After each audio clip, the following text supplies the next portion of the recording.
Welcome to వార్త. నేను దేవా. బీఆర్ఎస్ నుంచి పార్టీ ఫిరాయింపులు చేసిన ఎమ్మెల్యేలు అయితే మాత్రం అటువైపు అటువైపు కాంగ్రెస్ అని చెప్పట్లేదు, ఇటువైపు బీఆర్ఎస్లో ఉన్నామని చెప్పట్లేదు అనే సందిగ్ధంలో నెలకొన్నారు. ఇదే విషయంపై మనతో పాటు మాట్లాడటానికి మెట్టుగూడ కార్పొరేటర్ సునీత గారు ఉన్నారు. చెప్పండి మేడం, వాళ్ళని అడిగితేనేమో మేము కాంగ్రెస్లో లేము, అలాగని బీఆర్ఎస్లో కొనసాగుతున్నామని చెప్పట్లేదు, ఎలా చూడొచ్చు అంటారు? మా పార్టీలో లెక్కించి వెళ్ళిపోయిన దున్నపోతులకు నేను చెప్పేది ఏమంటున్నా అంటే, ఆ దున్నపోతులకి ఏమాత్రం ఇంతనైనా సిగ్గుశరం అనేది ఉంటే రాజీనామా చేయాలి. రాజీనామా చేస్తేనే ఈరోజు మా కేసీఆర్ వాళ్ళు ముఖం చూసి గెలిచినారు కాబట్టినే మీరు మళ్ళీ గెలవరని తెలియదు కాబట్టి తెలిసింది కాబట్టి మీరు రాజీనామా ఇస్తలేరు. మీకు అంత సిగ్గు శరం అనేది ఉంటే మీరు రాజీనామా చేయాలి. లేదు మేము బీఆర్ఎస్లోనే ఉన్నామంటే మీరు రేషం ఉన్న వాళ్ళు అయితే ఇక్కడికి వచ్చి భవన్లో ప్రెస్ మీట్ పెట్టాలి.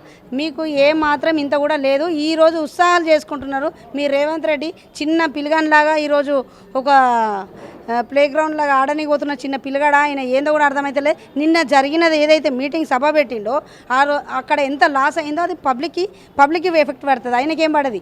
కాబట్టి మేము చెప్పేది ఏంటంటే, ఆ మీటింగ్ ఇప్పుడు ఈ స్పోర్ట్స్ ఆయన సంబంధించిన ఆయనకు అవసరమా, ఈ ఉత్సవాలు అవసరమా? ఈరోజు పబ్లిక్కి ఏం సేవలు చేసిండని చేసుకుంటున్నారు వాళ్ళు. ఈరోజు వాళ్ళు చేసేది ఒక తులం బంగారం ఇచ్చిరా, పిల్లలకు స్కూటీ ఇచ్చిరా, మేము పింఛన్లు పెంచిర్రు, ఏమన్నా పింఛన్లు 2000 పింఛన్లు 4000 చేసిండా, ఏం చేసిండని ఈరోజు ఇది చేసుకుంటున్నాడు.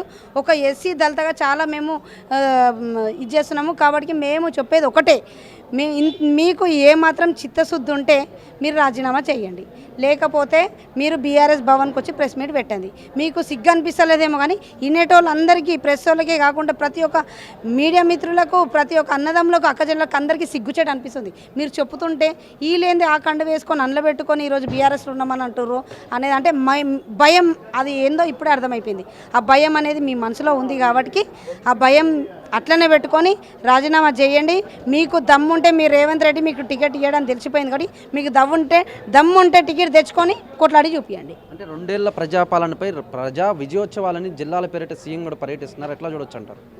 నేను అనేది గదే అండి. ఇప్పుడు వాళ్ళు ఏం చేస్తున్నారని వాళ్ళు ఉత్సవాలు చేసుకుంటారు. మేము చేసిన స్కీమ్స్లలో ఒక 2 మేము 100 చేసినామండి.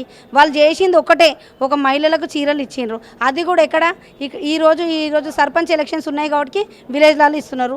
మరి ఈరోజు హైదరాబాద్లో ఇస్తలే. అంతే ఎందుకంటే ఇప్పుడు క్రిస్టమస్ వస్తుంది, మరి వాళ్ళకు కూడా ఇవ్వాలి కదా, మైనార్టీ వాళ్ళకు. ఎందుకంటే వాళ్ళకు ఇచ్చేది లేదు.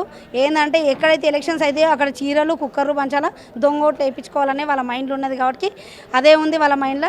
కాబట్టి వాళ్ళు గెలుస్తామని అనుకుంటున్నారు. కానీ వచ్చే జిహెచ్ఎంసీ ఎలక్షన్లో వాళ్ళు ఆ 10 మంది దున్నపోతులు కూడా రాజీనామా పెడితే వచ్చే ఎలక్షన్స్లో కూడా మేము ఏందో చూపిస్తాము. చూశారు కదా, ఆ పార్టీ ఫిరాయింపు ఎమ్మెల్యేలు అయితే మాత్రం దమ్ముంటే ఇప్పటికి వరకు రాజీనామా చేసి మళ్ళీ కాంగ్రెస్ గుర్తుపై గెలిచి తీరాలని అయితే మాత్రం మెట్టుగూడ కార్పొరేటర్ సునీత అయితే మాత్రం ఆరోపిస్తున్నారు. కెమెరామెన్ శ్రీకాంత్, దేవా, వార్త, హైదరాబాద్.